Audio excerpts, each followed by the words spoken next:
Welcome to the Stairway to Heaven. We're coming to you bringing insights into the ever-changing high-frequency currents now bathing the planet and their effect on us all. The source of vital information for the evolving human being. I'm Gwilda Wiyaka. The truth behind monsters, demons, myths, legends, and fairy tales. Throughout the ages, there have been stories of monsters, demons, possessing spirits, vampires, curses, and enchantments. These stories persist even in modern times. There are many current reports of demons and demonic possession. Numerous people believe they've been cursed, and there are entire subcultures or cults, as the case may be, designed around the concept of vampires. If these things are not real, why do so many people still believe in them? What is causing the experiences and encounters that keep the so-called myths alive? To answer that question, we'll need to take a deeper look at frequency, the imagination, and the collective unconscious. Everything we see, hear, smell, taste, or feel expresses as frequency. Yet there are many more frequencies in the world than our five senses can register. Frequency runs along a continuum, with much existing above and below human perceptions.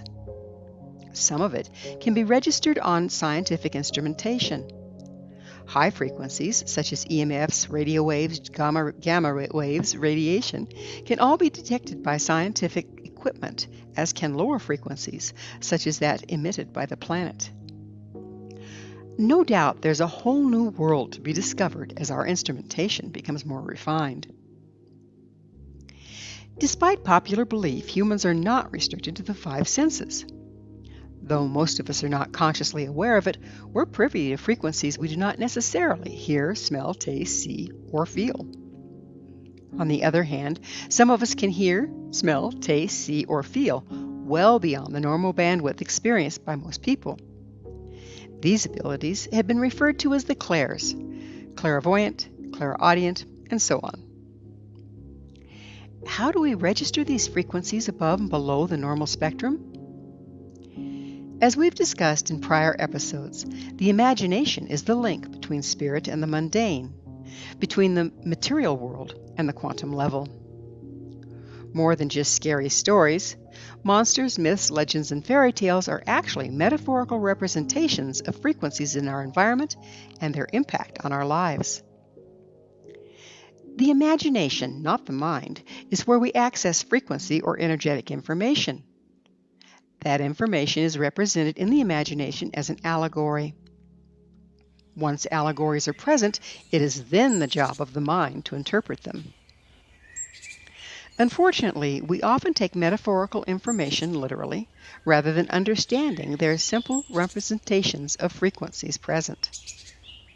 For instance, a sensitive person may walk into a room where two people recently had a vicious disagreement. During the argument, they polarized and their frequency dropped until both were in fight or flight and feeling violent.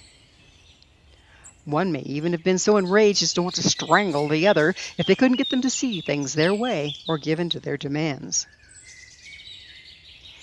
The people may have since left the room, but like a bad smell, the frequency distortion remains. The sensitive person picks up the distortion and wonders what they're perceiving. The very act of wondering engages the imagination that dutifully paints a metaphor to represent the frequency at hand. The sensitive may then see an enraged demon. Depending upon the sensitivity of the person, it may be so vivid as to appear to be physically in the room. Now, why do they imagine a demon? Why not a unicorn? There are cultural allegories that have been in the collective psyche for millennia, demons being one of them. When seeking an allegory to represent a set of frequencies, the imagination draws on the collective unconscious for symbols, and then chooses the metaphor which best represents the presenting energy. Given that one of the individuals in the room wanted to kill the other, I'd have to say a demon is a much better fit than a unicorn. We might think, well, then if demons are just in our imagination, they're not real. They can't hurt us. Unfortunately, that's not true. While the metaphor of a demon is a symbol from the imagination, The energy it represents is a reality. Can it be dangerous? Absolutely it can. Look at it this way. Radiation is just a frequency, but it can easily kill you. So let's look at how some of these frequencies express. We've all heard of possessing spirits. Some may even have been unfortunate enough to have witnessed a seeming possession.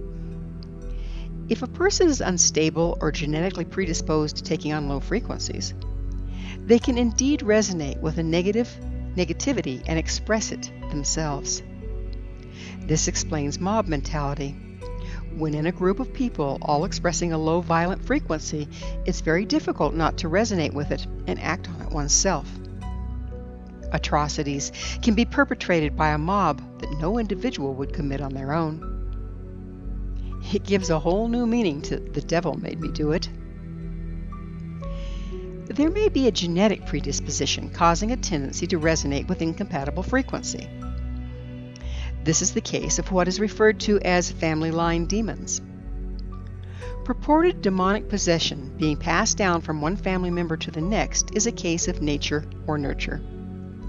Genetically, a person may be less able to maintain healthy frequency, rendering them more subject to that which is in their environment. One example of a family line demon is in the case of a person with a predisposition to alcohol that also had an abusive alcoholic parent. When the parent would get drunk and abuse them as a child, they were subject not only to the trauma, but the frequency of the abuser. When we're traumatized, we tend to fragment or disassociate. In so doing, we disconnect from part of our natural frequency. This creates a vacant space within us, compromising our integrity. Nature hates a vacuum. The empty space is then filled with frequencies in the environment, in this case, that of the drunken abuser.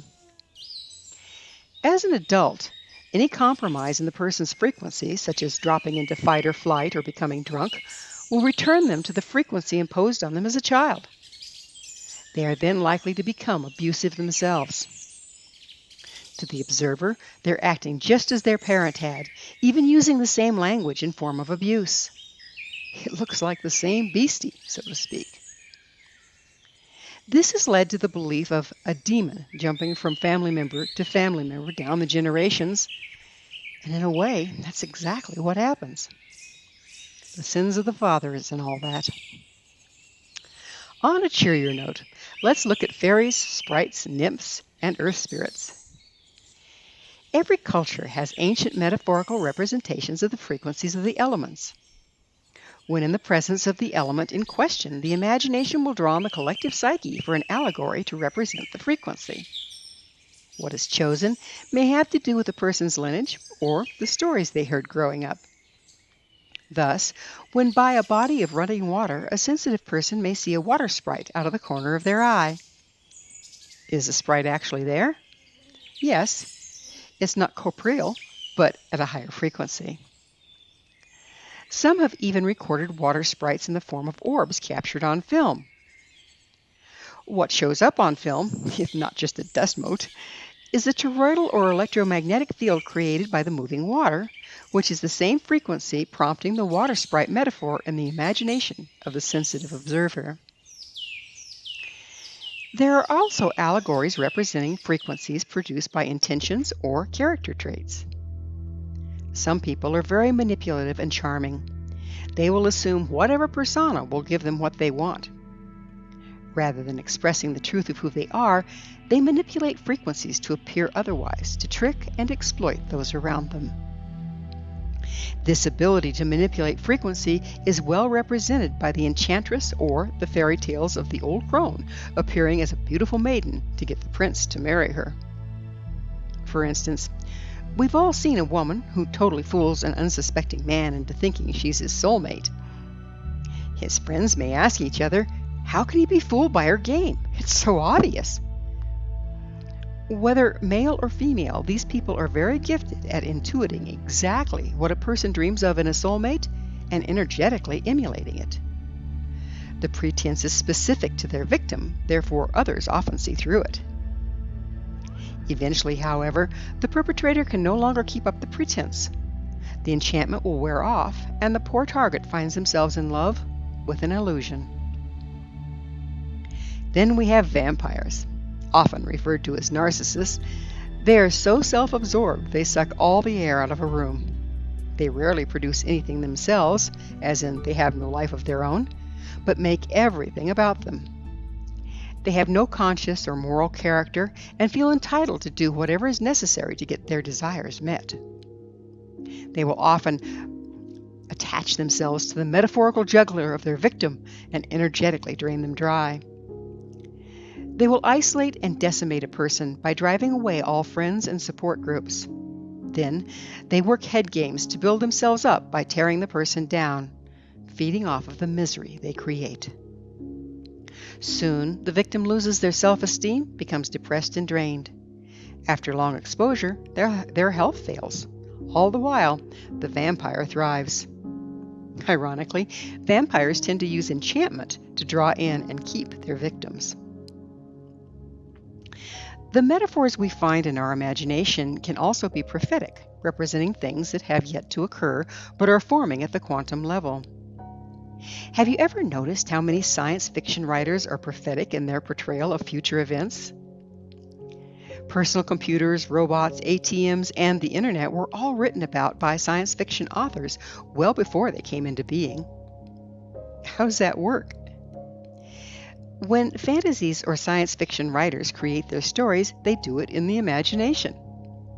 When a person engages the imagination, they may be unwittingly or intentionally accessing esoteric information about the current or the future events.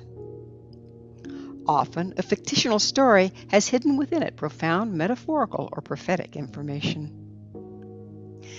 Songwriters from the 60s and 70s, like Bob Dylan, wrote lyrics predicting the very things we are now experiencing.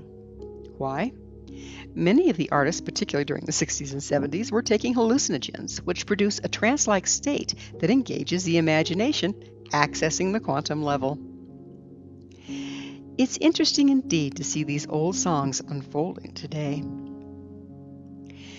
The key to understanding frequency information is the accurate translation of allegory. This is a skill practiced by the ancients and paramount to acquire today. For only by being able to decode allegory can we accurately perceive our imagination, what our imagination is telling us about the energetic influences in our lives. When working with the translation of energetic data, remember metaphorical information often holds more than one meaning, and its meanings deepen over time as our understanding evolves. As the ambient frequency of the planet rises, so do our perceptions, making heretofore invisible frequencies more visible. These are indeed the times when the truth can no longer hide. Moving forward, we may all become increasingly aware of the spirits around us. Be they demons or helping spirits, the allegorical information can be very useful, as long as we don't take the metaphor literally and get caught up in the drama. Most indigenous cultures believe everything has spirit. To walk in a good way is to walk in authenticity and balance with the spirit of the earth and all of our relations. Considering everything expresses according to frequency, there is great wisdom in this concept. The more true we stay to our nature and in balance with everything around us, the more we stand in the truth of who and what we came to do. From this place of sovereignty, our frequency is balanced and stable. We are then not subject to monsters, demons, ghouls, goblins, and things that go bump in the night. Thank you for joining me, Gwilda Wiyaka, on the Stairway to Heaven, where we provide updates on the energetic currents facilitating our evolution into conscious, powerful co-creators. As I'm sure you've noticed, not only do the Stairway to Heaven episodes stand alone, but they weave together to form a map to evolution and personal empowerment as we enter the new era. To revisit this or any of our past episodes, visit our archives at www.stairwaytoheavenmedia.com. If you'd like to find out more about me, my school, and the evolutionary tools we offer, visit www.findyourpathhome.com. Until next time, may you be blessed on your sacred path to wholeness. We are here. The time is now.